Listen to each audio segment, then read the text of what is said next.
All right, let's talk about something you hear thrown around all the time in the trading world: technical analysis. You've got people who swear it's the secret to unlocking the market's next move. And then you've got others who write it off completely, calling it something like financial astrology. So, what's the real story? Let's break it down nice and simple. Being successful in the markets, it isn't just about picking the right stock. That's only half the battle. The real trick is knowing when to pull the trigger. You've got a great idea, you're watching a company, but how do you nail down that exact moment to get in or get out? That's the million-dollar question we're tackling today. And that right there is the classic trader's dilemma. Look, every single successful trade, whether it lasts for 5 minutes or 5 weeks, it has to be built on a solid, well-researched decision. If it's not, you're not trading, you're just gambling. So what exactly goes into making one of those solid decisions? A real trading plan is so much more than just a gut feeling.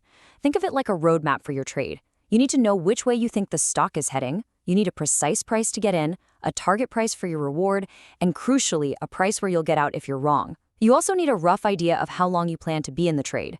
These are the absolute pillars of disciplined trading. Okay, now to really get a handle on how technical analysis helps us build this roadmap, let's try something different.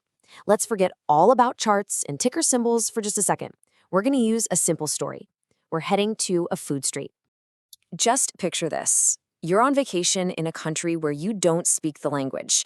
It's lunchtime, you are absolutely starving, and you find yourself on this incredible street just packed with hundreds of food stalls. The smells are amazing, everything looks interesting, and you have to choose. How in the world do you find the best food? Well, you really have two main strategies, right? First, you could be the investigator. You could walk up to a few stalls that look promising, point at the ingredients, maybe ask for a little sample, and do some really deep research on a small handful of options. It's super thorough, but it's also pretty slow. Or there's a second option. You could be the crowd follower. You just stand back for a minute, scan the whole street, and find the one stall with the biggest, longest line of people. The logic is simple. A huge crowd probably means the food is amazing. It's fast, it's efficient. So, what on earth does a busy food street have to do with the stock market? Well, believe it or not, it has everything to do with it. This is where we start to connect the dots between our simple story and the complex world of trading. And here it is. This analogy perfectly lines up with the two major schools of thought in market research. The investigator, the person doing deep dives on a few companies, that's fundamental analysis, reading financial statements, understanding the business model. But the crowd follower, that is the very essence of technical analysis. You're not focused on the nitty-gritty of one company. You're focused on what the entire market, the crowd, is doing. And that brings us to our definition. Technical analysis is basically the study of the market's collective action. All that buying and selling, all the fear and greed of millions of people, it creates visual patterns on a stock chart. The job of a technical analyst is to learn how to read those patterns, which are really just footprints of the crowd. In short, it's all about reading the mood of the market. Now, people love to argue about which one is better, fundamental or technical analysis. But honestly, that's kind of like arguing if a hammer is better than a screwdriver. They're just different tools for different jobs. A truly smart trader knows that you need both in your toolbox. You use one to find a great long-term investment, and you might use the other to find a great short-term trade. So we get the what, but now for the really important part, the how. And before you even think about looking at a single chart, you have to set the right expectations for yourself. Because technical analysis is absolutely not a magic crystal ball, and if you treat it like one, you're playing a very dangerous game. Let's be perfectly clear about this.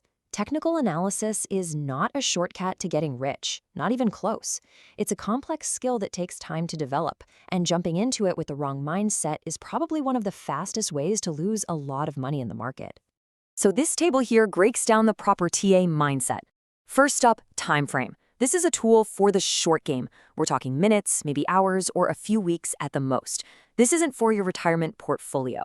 Next, returns. You're not swinging for the fences here. The goal is to hit for small, frequent, and consistent profits. The holding period, as we said, is short. And finally, and this is maybe the most important rule of all, risk. With TA, you have to be ruthless. If a trade starts to go against you, you cut your losses immediately and you move on. No hesitation.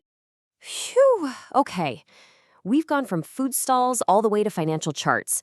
We've covered a lot of ground. So let's wrap this up and boil it all down to the key things you absolutely need to remember about technical analysis. Just think of it like this. There are 4 pillars. Number 1, TA is a tool to build a clear point of view. It helps you define your entry, your exits, and your risk before you ever place a trade. 2. It does this by looking at stock charts, which are just a visual representation of what the crowd is doing. 3. Your job as an analyst is to learn how to spot meaningful patterns in all that noise. And finally, number 4, always remember its limits. This is a tool for short-term trading, not long-term investing. Which really leaves us with one final crucial question to think about. That big crowd on the food street, it can absolutely point you toward an amazing meal, a huge opportunity. But we all know the crowd isn't always right, is it? The true art of technical analysis isn't just about spotting the trend and following it blindly. It's about knowing when the crowd is onto something, and maybe, just maybe, spotting that exact moment when they're about to be wrong.